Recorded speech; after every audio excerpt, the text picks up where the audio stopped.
very good afternoon. You're joining Lunchtime News here on MTV Sports.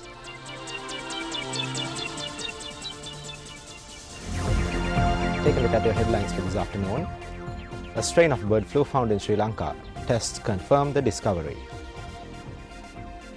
Government to amend the Public Performance Board Act.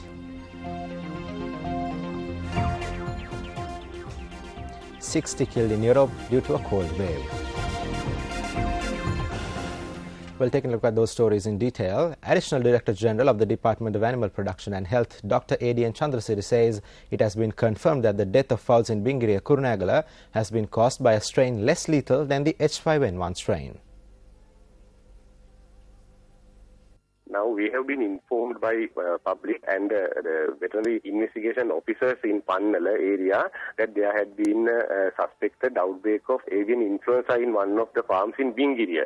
So as soon as we got the information, we have sent our team there and we have got samples from that particular farm and even the post-mortem samples from the dead bird and taken to our laboratory, and we have done investigations, and now we have confirmed this the low pathogenic avian influenza virus, that is LPAI, we have confirmed. But there is a possibility of converting this virus to HPAI, that is highly pathogenic avian influenza. Therefore, we have taken strong measures to control this at the focal point itself, and we have advised the farmer not to sell any poultry or poultry products from the farm. Even the poultry litter or farm waste, we are not allowing the farmer to send out.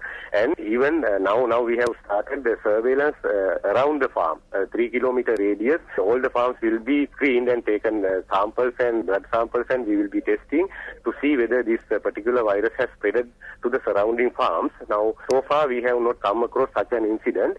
So this is under control at the moment. So therefore there is no reason for the public panic.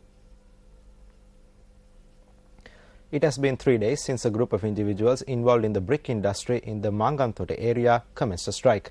They charge that the land used by them for this purpose has now been taken over and declared a forest reserve.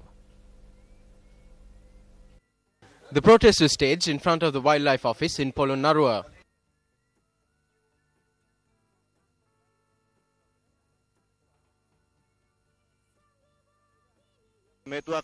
Around 4 to 5 generations lived through this brick industry. Our fathers used this industry to bring us up, and we hope to do the same. But the wildlife officers have prevented us from engaging in this industry. They state that it now belongs to the forest reserve. I would like to ask if they did not see this zone as a forest reserve all this time.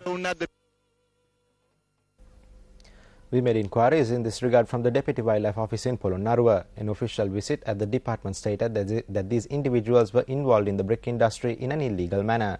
He added that steps have been taken to provide a solution to this issue. Still in your local news, Minister of Coconut Development and State Plantations Jagat Pushpakumara states that coconuts will be planted in 500,000 acres of land in the next 5 years. He expressed this view at a function held in Hambantota.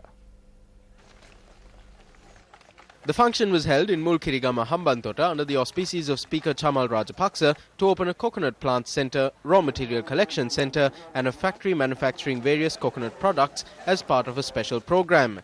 Vehicles and cash donations were presented to coconut cultivators at this event.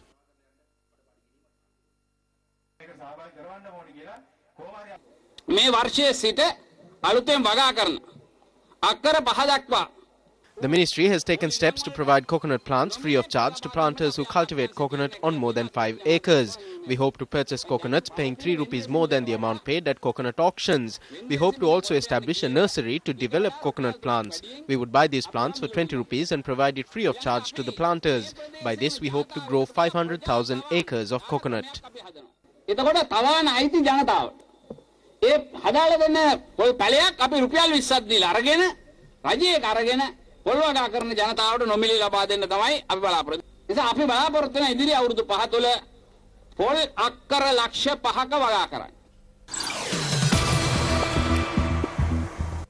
more local news, attention has been focused on amending the Public Performance Board Act.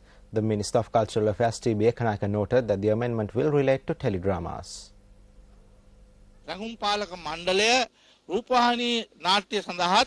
ඒකාබද්ධ කරන්න කියන කාරණෙත් එක්ක අපි දැන් We hope to amend the Public Performance Act and focus its attention towards teledramas. A special cabinet notification will be issued in this regard. A mechanism has been implemented to provide the viewers high-quality teledramas. කරමින් නරඹන්න සඳහා මේ සඳහා ගුණාත්මක tele නාට්‍ය අනුමත කිරීම සඳහා වැඩපිළිවෙල ක්‍රියාත්මක කරන්න දේශීය නිර්මාණත් විදේශීය නිර්මාණත් ඒ ගණයට ඇතුළු වෙනවා. The minister expressed these views while participating at the opening of Sri Lanka's first ever agricultural equipment centre, which has been established in Mahawa. The function was held under the auspices of Minister of Agrarian Services and Wildlife, S.M. Chandrasena.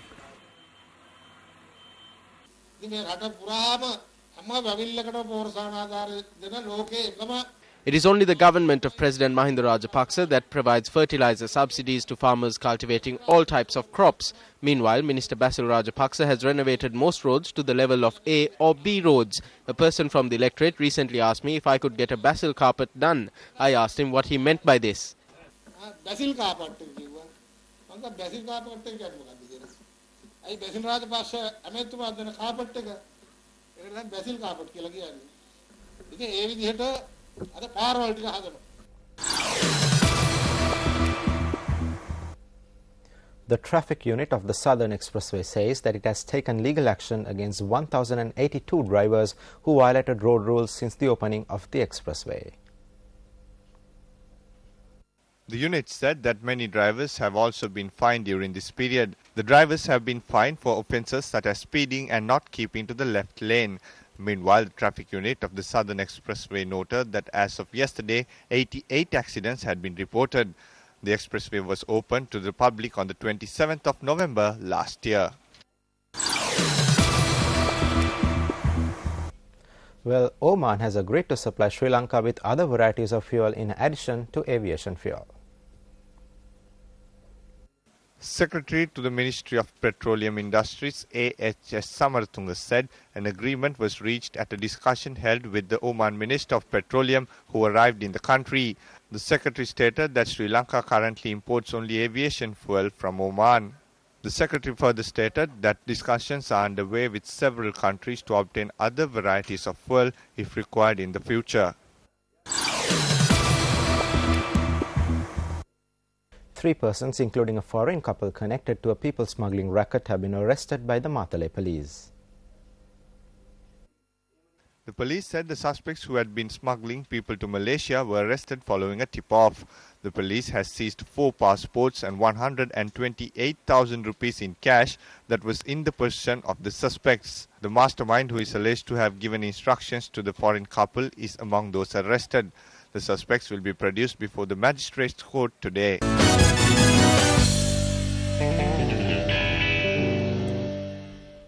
Well, on to sports now. The men's cycling competition held in line with the Dayata Kerala exhibition was flagged off in Tangol today.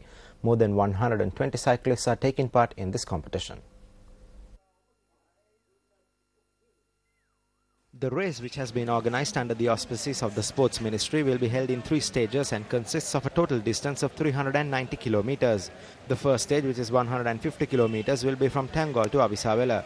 The second stage, which will be held tomorrow, is from Avisavela to Matale. Meanwhile, the third stage will be from Matale to Anuradhapura. The organizers state that the winner will be awarded a cash prize of 200,000 rupees.